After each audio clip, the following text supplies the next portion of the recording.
we're a small but high-quality group here today of dedicated art enthusiasts. We have an interesting artist to think about today, the work of Dord Fitz. And I'm glad that everybody is here on this hot August afternoon, and we'll enjoy the coolness here of the classroom and think a little bit about the work of Dord Fitz. This work is, let's see if we can get to the next one, part of the museum's collection. And so it was given to the museum by Dord Fitz's children in 2011. And it's called Gathering One, and it will be sort of our main focus today of our discussion. It's a painting from 1957. It will also be accompanied by another painting in an upcoming exhibition here at the museum. Let's go ahead and look at that quickly. This is another work by Dord Fitz from 1956. This painting is not in our museum's collection. It's going to be borrowed from the collection of Jonathan Nichols. Both of these paintings will be part of an exhibition that opens here at the Fred Jones on October 3rd called Macrocosm, Microcosm. And this is an exhibition, the subtitle of which is Abstract Expressionism in the American Southwest. And as I mentioned earlier, it will open here on October 3rd and run through January 4th. And so our art afternoon talks this semester are really focusing on work from this exhibition, and with one exception, there's the one next month is a work that will not be part of that exhibition, but is also an example of abstract expressionist art. But I wanted to just kind of give you, in a nutshell, some of the information about this exhibition, which is being curated by Mark White, our senior curator here at the museum. And it really is going to examine this idea of the American Southwest, of which, of course, Oklahoma is part, as kind of a crossroads for the abstract expressionist movement, which was really, for the most part, centered in New York City, but also had kind of components in the San Francisco Bay Area. And so we're going to be thinking in this exhibition about how these artists crossed over the United States and had interaction here in the American Southwest, and how that inspired the use of kind of an expansive emphasis on expansive land and sky, in many ways influenced these artists' work and inspired them, and how they really created this kind of distinct Southwest vision through their interaction with this part of the country. So here's a work that will be also included in this exhibition by Louis Riebach, so just kind of giving you an idea of some of the things that will be included in that exhibition. But if you're not familiar with abstract expressionism, we're just going to kind of run through a few major ideas about this important artistic style and some of the characteristics of abstract expressionism. It really was a movement that began in the 1940s and 1950s, and was also oftentimes referred to as the New York School, because it really began, of course, in New York City. And these artists had a wide range of different artistic expressions, as artists usually do, but what really linked them together was this concern with moving away from representational subject matter in their paintings, and instead using their art to convey a strong sense of emotional content.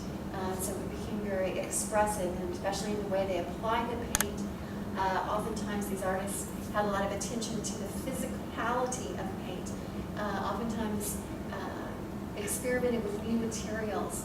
And it's important to remember this was the first American art style to really go on to achieve international kind of status in the art world.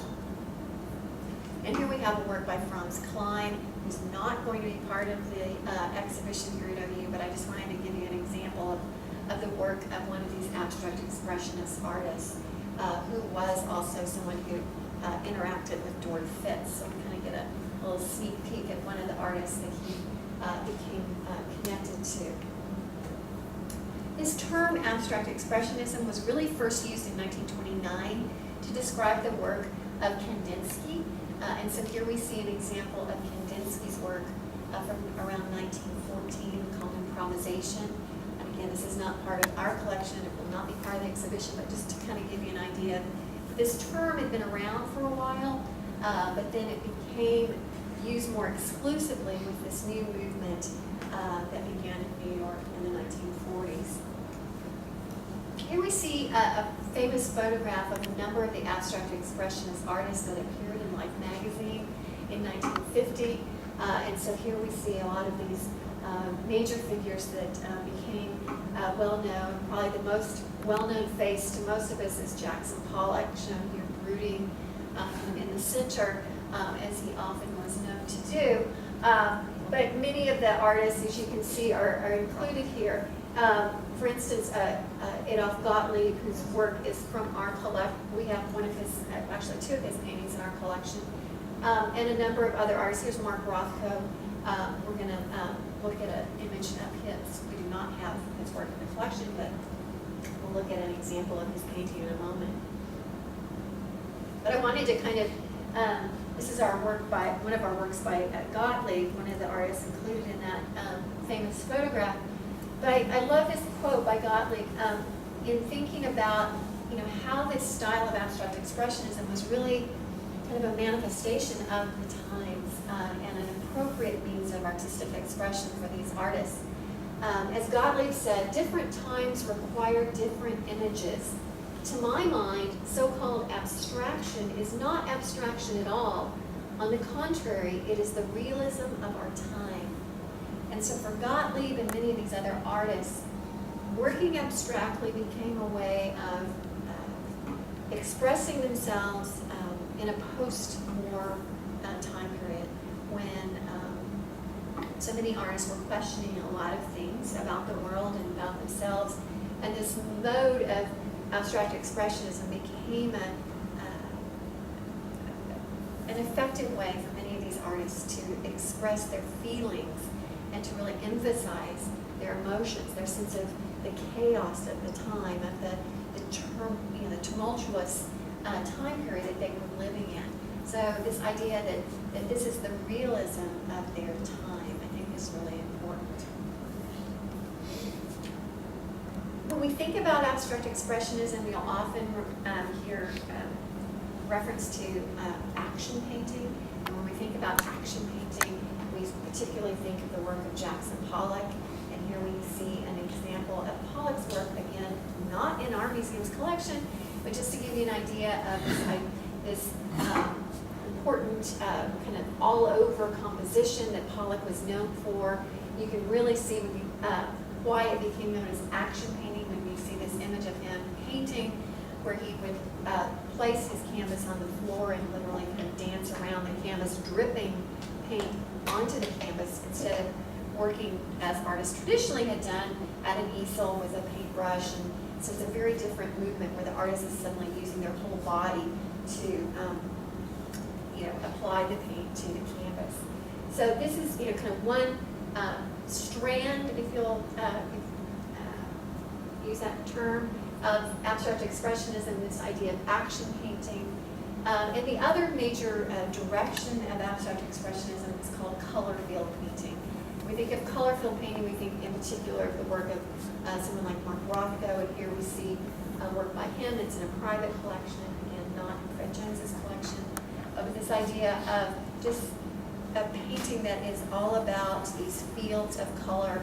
And in Rothko's case, there's sort of a reference to landscape. We have kind of a, foreground, middle ground, background kind of situation, but still totally abstract. These areas of color that really kind of pulsate when you see them in the real canvas, so to speak, and not in a reproduction like we see here. But as I mentioned, abstract expressionism was not just happening in New York. There was also a contingent in the San Francisco Bay Area. And here we see the work of Richard Diebenkorn, from 1953. And De Kooning met a number of the abstract expressionist artists when he visited New York, first in the 1940s and then later in 1953. And that experience of meeting these artists in New York really had an impact on his work, and work such as this, which is called Berkeley No. 1, grew out of some of his earlier more representational landscapes. So here he's working totally abstractly, although there's sometimes reference to thinking about paintings such as this as like an aerial view of a landscape, as if we're up in an airplane, perhaps looking down and seeing, some of the fields or whatever, down below. But what we find in De Kooning is that his colors that he started using really kind of mirrored the areas that he was working in. And so here we see, these two, on the coast, both in New York and California, we have these artists working in this style of abstract expressionism. And so now what we're going to shift our attention specifically to Dord Fitz and think about how literally an artist who was living in an area called Podunk Corner, Oklahoma, I kid you not, became connected with the New York School of Abstract Expressionism. So here we have the work of Dord Fitz again. This is the painting from 1956, the Way. And in the same year that this painting was done, in 1956, Dord Fitz started connecting Oklahoma artists to abstract expressionist artists in New York City. So we're going to start a little bit of thinking about Fitz and how he accomplished this from being in this very small town in Oklahoma, how he managed to meet these abstract expressionist artists and introduce Oklahoma artists to them, as well as bringing eventually these New York artists to Oklahoma and the Panhandle of Texas. So, kind of backtrack a little bit and think about Dord Fitz himself. Here we have a self-portrait done in 1949. This is part of the museum's collection. It was also given by Dord Fitz's children to the museum in 2011. But just to kind of give you a little bit of background about Fitz. He was born in Oregon and moved with his family to Oklahoma at the age of 14 in 1928. The family settled on a ranch near Arnett, Oklahoma, and the area is actually called Podunk Corner, which apparently consisted of a service station and a schoolhouse. And so this is the area that they lived in, and eventually that Fitz would come back to after some of his big city experiences, as he would have called them. So in 1933, Fitz, according to his personal legend, hitchhiked to the bigger city of Alva, Oklahoma, with reportedly $15 in his pocket and his belongings in a paper sack.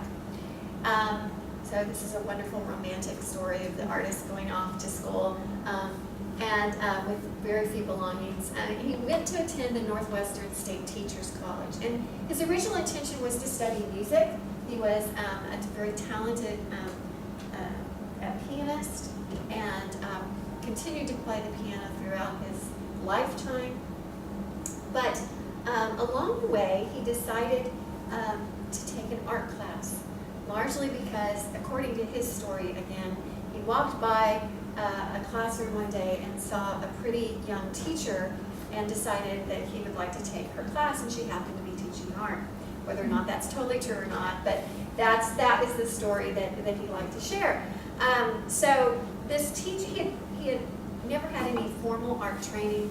This teacher suggested that he paint her portrait, which he did, and she was so impressed with his abilities that she managed to get him some other portrait commissions. This eventually led to receiving the attention of the president of Eastern Kentucky Teachers College, the president of that college invited Dord Fitz to come to that school and finish his education, and even allowed Dord Fitz to live in the president's home. So that's how he ended up in Kentucky. And painted, of course, the portrait of the president of the college. So he learned that he has this skill for painting, and eventually would go on to receive his master's degree in art in 1937 from the University of Iowa, where, interestingly enough, he studied with the regionalist artist Grant Wood. And if Grant Wood doesn't ring any bells, how about this image? American Gothic is one of the iconic images, I think, in our American consciousness when it comes to art. And that was, of course, painted by Grant Wood in 1930. It resides at the Art Institute of Chicago. But just wanted to show you that this was one of his teachers in grad school, a far cry from the work that Dord Fitz has in this exhibition that we're thinking about today. And of course, Wood, along with the other American regionalists, advocated representational art as kind of a rebellion against some of the European modern movements that included abstract art. So I think it's interesting that Dord Fitz would have received, kind of an admonishment against working in abstract style as a student. But as we know often occurs, students sometimes rebel against their mentors, and that was eventually the case with Dord Fitz. However, here we see an earlier work by Fitz. This would have been done soon after he completed his master's degree. This is a bad kind of image, but it is a much more realistic watercolor of Chicago done in 1938. Fitz also studied for a short time at the Art Institute of Chicago, so this may have been done during that time. Also a gift to the museum from the children of Dord Fitz. As you can see, they have been generous with the museum and have donated more works than I'm going to show you today. So Has this ever been on no, display? this has not ever been on display. So here we are back to the self-portrait, done in 1949. From 1940 to 47, Fitz taught at the Eastern Kentucky State Teachers College, where he had received his undergraduate degree. And here we see his yearbook photo. I just wanted to kind of compare that to the self-portrait. Even though this is a little bit earlier than the self-portrait, you can kind of see the definite resemblance here. And by the way, this self-portrait by Dord Fitz is currently on display in the museum, unless they've moved it just since yesterday. We've had a lot of changes around lately. But it is in the Hobson Gallery on the main floor of this wing. And you'll see in the label reference to the sort of divided quality of this portrait. You see a very definite kind of line that kind of seems to divide the face here of Dord Fitz. And there's mention in the label of the fact that Fitz felt very conflicted about his sexuality during this time. May have been a homosexual.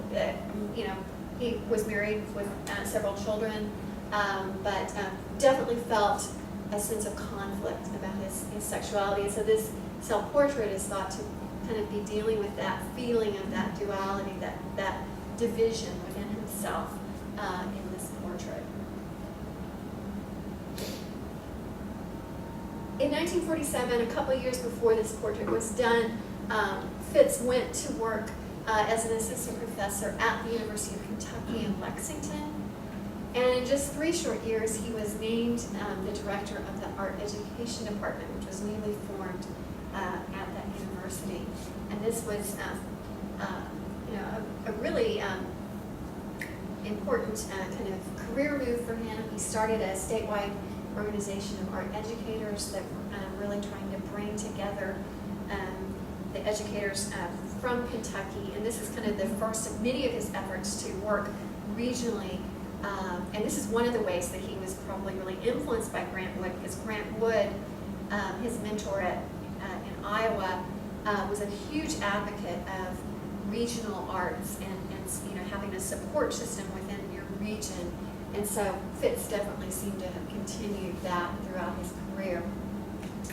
But he, just a year after being named director of the art education department, he left the University of Kentucky, apparently, according to his daughter, after having a major disagreement with the administration of the university.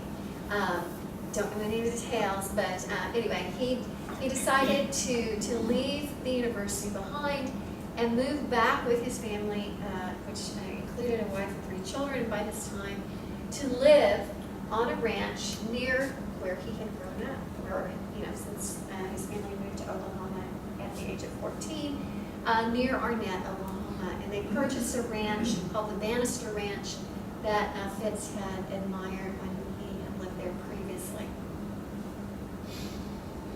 The following year, Fitz, continuing on with his kind of quest to support artists regionally, started teaching art classes around the area. And he and his students remodeled this little country schoolhouse that was one of the 2 major structures of Podunk Corner, and established an art center right in the middle of a cow pasture. Not your typical location for an art center, but it really worked for them. And originally it was called the Westerner Art Center, but often referred to simply as the Red Schoolhouse. And so here we see that structure, and here you see kind of the location of Arnett. I personally was not familiar with where Arnett is. It's in Ellis County, Oklahoma, and you can see about 135 miles from Amarillo, which will also play into Dord Fitz's career. So from 1952 to 1989, when Fitz died, he worked as basically a traveling art teacher. He, according to his daughter, put over 100,000 miles on his car each year. And he taught art classes to people from all backgrounds and interests throughout Oklahoma and Arnett, Beaver, Guyman, Woodward, a number of other cities, towns, I guess I should say, and also in Texas, at places like Pampa, Amarillo, Dumas, even down as far as Dallas, and also in Liberal, Kansas, which is very near Guyman. So this became his sort of mission, is providing art education for people in this area where there was not a whole lot of art education in the Panhandle of Texas and in western Oklahoma. So how did he get from Amarillo to New York City?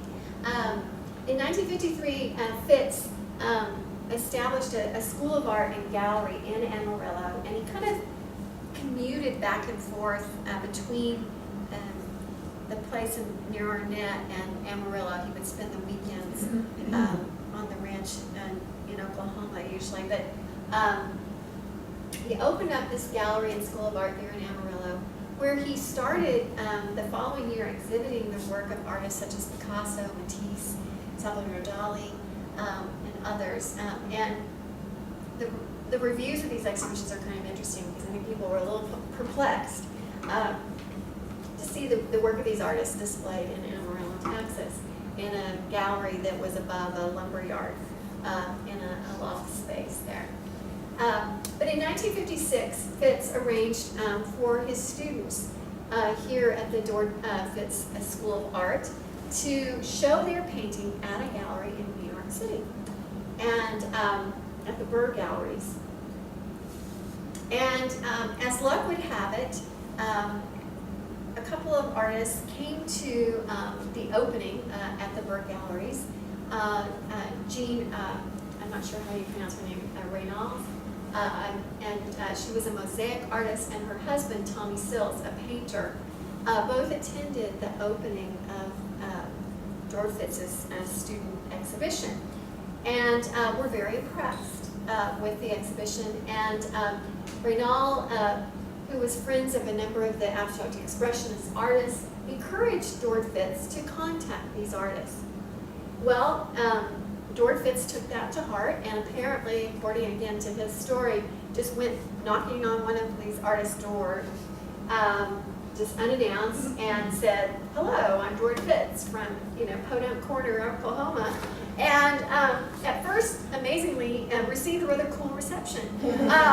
But eventually, the artist whose studio he knocked on, Milton Resnick, invited him to a party that evening, and where he met Willem and Elaine De Kooning, Mark Rothko, and other important abstract expressionist artists. And so this kind of began this connection between Fitz and the abstract expressionist artists. He had already been working abstractly before this time, but it was really this contact with the abstract expressionist artist that propelled him into working truly in an abstract expressionist style. The following year, 1957, he went back to New York and met with some of the abstract expressionist painters at one of their favorite hangouts, the Cedar Tavern, and during that visit arranged to have an exhibition back in Amarillo of the work of 7 artists, including Elaine De Kooning and Franz Klein, whose work we saw earlier. And that exhibition opened in September of 1957, and according to the Amarillo Sunday News Globe, it was an eye-opener for the uninitiated. I like that description. Susan, does the Bird Gallery still exist? I don't think so. I tried finding information about it, and I couldn't find anything. So I don't think it is still in existence. But here's the work of Elaine De Kooning. It's from several years after that 1957 exhibition, but just to give you an idea of her work. And this is a work that will be in the Macrocosm, Microcosm exhibition. It's called Albuquerque, and it's from 1960. But she talked about what an impact that visit had to her, because a number of the artists, in addition to having their work exhibited, came to the opening in Amarillo. De Kooning, a true Easterner, had never been, west of, I think, North Carolina, she said. So this was a life-changing experience. So she said, before I came out here, my paintings were vertical, like the New York view, and I used darker colors. After spending some time in this country, my paintings became more horizontal, and I began to use brighter and more vivid colors. And Elaine De Kooning would remain a close friend of Dord Fitz throughout his life. And we'll see a portrait that she did of him in a little bit.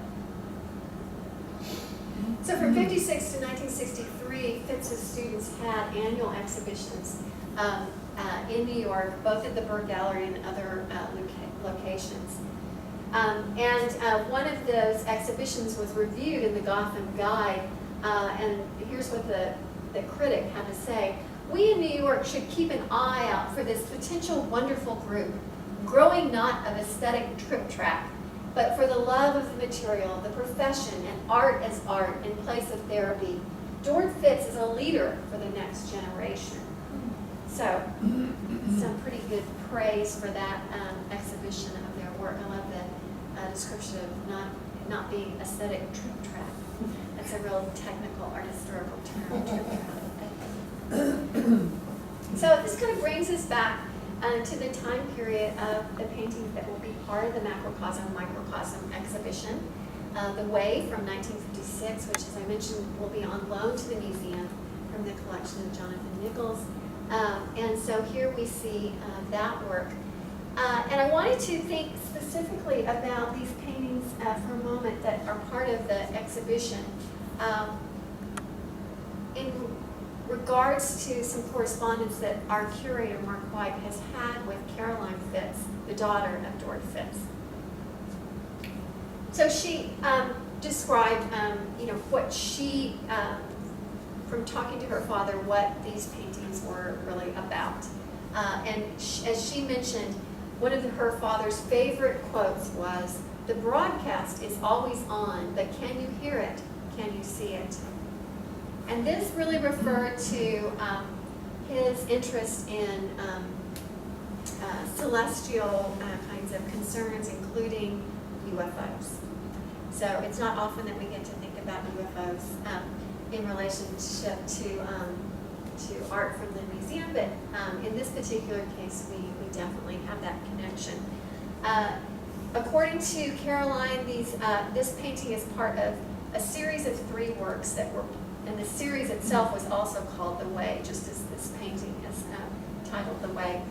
And as she said, all 3 paintings portray a pulsating, extra-human celestial life force, which is something her father called the cosmic code in his writings.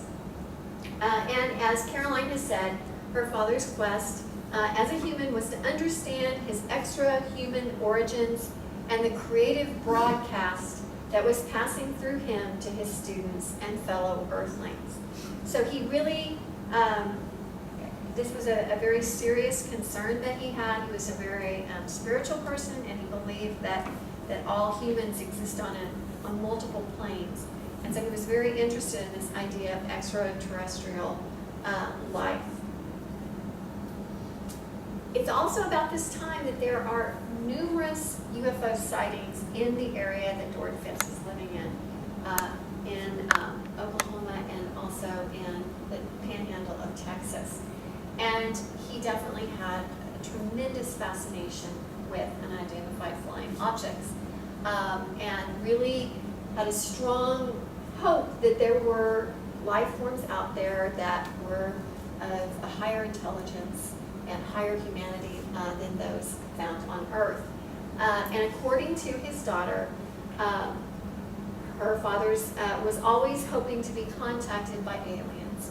He died believing he had not been contacted. But I'm sure that some of these sightings in this area, in particular, there was a famous, it's not perhaps as well known as the Roswell, New Mexico one, but a famous sighting over a couple of days in Levelland, Texas in 1957, where numerous people reported seeing, and this is not actually a photo, this is a photo of supposed UFOs, but because I just kind of like the connection between this image and some of the things that Fitz was using in his paintings. But a number of people saw basically the same thing in Lebanon, Texas, November 2nd and 3rd, 1957.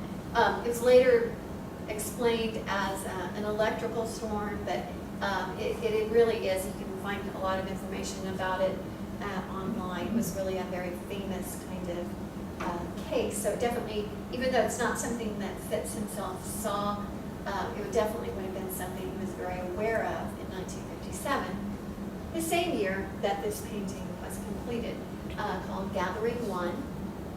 And Mark White, our curator, was trying to find out, what does Gathering One refer to? What does the title mean?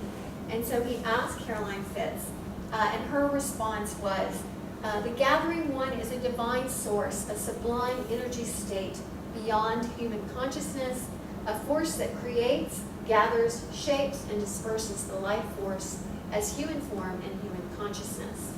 So here again we see another one of these kind of burst images in Dord Fitz's paintings, kind of similar to the previous one, The Way. Here we have multiple bursts with a larger one and a smaller one. But oftentimes these sightings were referred to as this kind of pulsating burst, form tinged with red and pink. And you see in the painting just the tinges of pink kind of around this burst formation. So it definitely seems to connect with Dord Fitz's interest in UFOs, and but also, on a deeper level, his idea of this as a spiritual perception.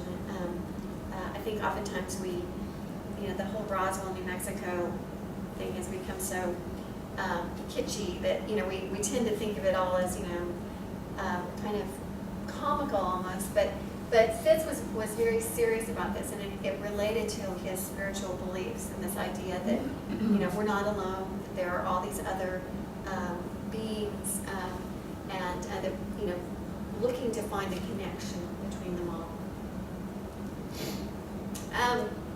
Just to kind of conclude, I know we're going a little bit over time. This is a portrait of Dord Fitz done by Elaine De Kooning, whose work we looked at earlier, with a totally abstract painting called Albuquerque. Here we see a rather expressionistically painted portrait of Dord Fitz that was done around 1968. But I just kind of wanted to mention a few of his other accomplishments as an art educator. As we started off, we said we're going to think about his role as a teacher, a painter, and a visionary. He really was very important as a teacher and had a visionary idea about how to bring art to a lot of people. In 1954, he created the Creative Arts Association in the Panhandle of Texas that brought together about 200 people from not only Texas but also Kansas and Oklahoma. And the intention of this organization was to provide educational opportunities, including seminars, workshops, exhibitions, help with collecting art to all these people who were part of this organization. In 1959, the organization was restructured and renamed and became the Area Arts Foundation. And you can see that this portrait by Elaine De Kooning was used on this cover of this catalog of an exhibition of the work of Dord Fitz, sponsored by the Area Arts Foundation. So I just wanted to show you that. Where was this exhibit? This was in Amarillo. In Amarillo. Mm-hmm. At the Amarillo Museum of Art. It's kind of hard to see, but, and I think it says 2008 in this exhibition. So Fitz died in 1989, but he continued teaching really, almost until his death. He joked in 1985 that, he was only teaching 13 classes a week, as a traveling art teacher, and this was after he had a heart attack and open heart surgery. So he continued to be very active as a teacher throughout his career. But I wanted to end with this, it's kind of a lengthy quote from Leon Polk-Smith, whose work is included in the museum's collection. This work is on display currently in the museum by Leon Polk-Smith, born in Chickasha, kind of a Oklahoma artist who went on to live in New York. But to fully appreciate this quote, you have to understand that Leon Polk-Smith was known as, shall we say, a curmudgeon. Did not throw around praise freely, shall we say. But here is a letter that he wrote about Dord Fitz to the Area Arts Foundation in 1980. And he says, "I know of no one who has brought culture, personal and group creativity, and general intellectual enrichment to so many people as he, Dord Fitz, had done for the last 30 years. Not even in a metropolis has one person made so great a contribution. But here are the real grassroots, where communities, as well as individuals, are miles, hundreds of miles apart.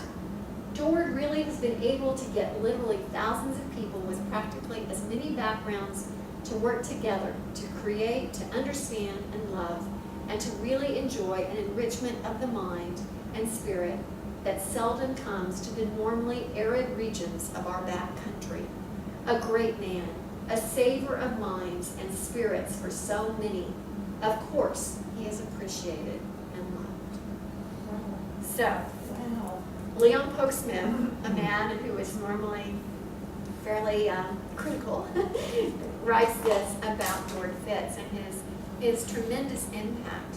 And I love this quote because I think it, especially as an art educator, I was so drawn to Dord Fitz when I started reading about, what an incredible educator he was, in addition to having a tremendous talent and having a lot of success with his own work, but his passion for bringing art to people in this area where, that was a challenge, putting 100,000 miles on his car every year to drive around and teach all these people these art classes, taking his students to New York, exposing them, to exhibitions in New York, bringing New York artists to Amarillo, and they also did some workshops in the Red Schoolhouse.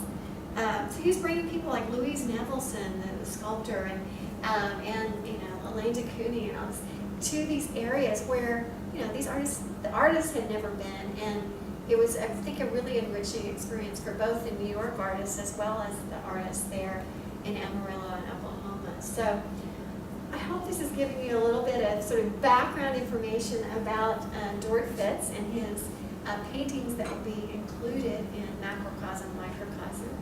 And we are looking forward to the exhibition. Unfortunately, you can't see, the two main paintings that we talked about today because they're not on display yet, but you can see the self-portrait, like I said, upstairs in the Hobson Gallery. But we're looking forward to this exhibition. And let's see, next month we focus on the work of Helen Frankenthaler. That's the only work that's not actually included in the Macrocosm, Microcosm exhibition. But that's a work that's on loan to the museum, and so we're going to talk about it before it leaves the museum. And then in October we'll look at the work of Louis Riebach that we saw earlier. So I encourage you to go look at the Dord Fitz self-portrait and come back next month, September 16th, to think about the work of Helen Frankenthaler. So thank you all for coming today. Thank you.